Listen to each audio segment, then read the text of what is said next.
I'm John Dickerson, and we're here with Hugh Hewitt, who is the Hugh Hewitt of the Hugh Hewitt Talk Show, and also the author of The Queen, The Epic Ambition of Hillary, and the Coming of a Second Clinton Era. Welcome, Hugh. Thank you, John. Good to be back. Very happy to have you here. Tell me about the book, The Coming of a Second Clinton Era. Does that mean you think she's going to win? She's a prohibitive favorite, and that's not me talking. That's the Irish bookies. Right now, she's a 10 to 11 favorite.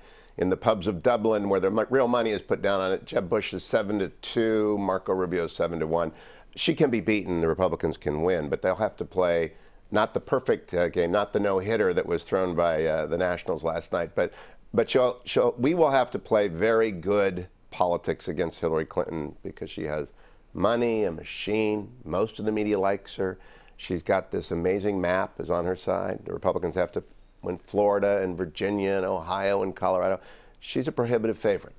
And tell me about the book. What's the message of the book? Well, 500 years ago, Machiavelli, thrown out of power by the Medici, tortured by them, imprisoned. I haven't been imprisoned or tortured by any Democrats, but he wrote a letter to the Medici on how to rule Florence. And so this is my letter to the former Secretary of State about both how she ought to run, what she ought to do if she wants to beat the Republicans, and my assessment of what ought to be her assessment of every of the Republicans, their strengths and weaknesses. What about for Republicans? Let's talk about them. Okay, let's step back and let's look at the field. Yeah. Where are we right now in the Republican conversation and contest? It's very interesting. I have interviewed every one of the would-be nominees, every one of them, sometimes often. And this week at the Western Conservative Summit, I'll be talking to Scott Walker and George Pataki again.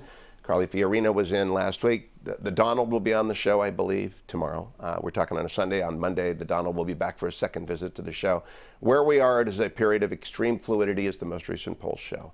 And that's because people are asking, I think, one question. I'm going to participate in the debates as a questioner, and I will try and frame questions that will reveal to Republican primary voters who is best positioned to beat this most formidable candidate. That's really what I want to know. And that's a political question. Yes. Okay, so let's pick this apart a little bit. You got the set of political questions, which are, do you have the organization? Do you have the sense of the moment? Can you appeal to the right blocks of voters? Yes. Then you have the attribution questions. Can you handle it when the call comes at 3 a.m.? Yes. Do you understand what it's like to feel the cocooning of groupthink in an organization? Do you have executive experience? Now, not as Machiavelli, but as a person who's concerned about the country, which of those two is more important? The latter.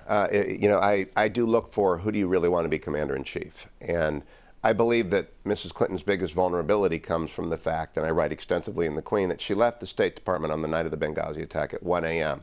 with her ambassador dead, her second-in-command retreating, the annex under attack. She had talked to Mr. Hicks once, and I asked, why don't you call him back? And I've asked everyone this question. And I think her record at state, which was fairly catastrophic, is a vulnerability.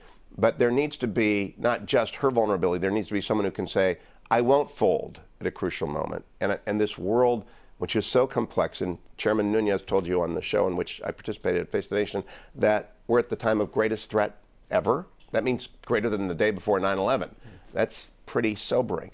Who among the Republican field has the capacity to manage the information flows? And General McChrystal was recently my guest, and he stressed in his book, Team of Teams, information flows are the hardest thing to manage. There's too much information. Yeah. That's a hard thing to judge.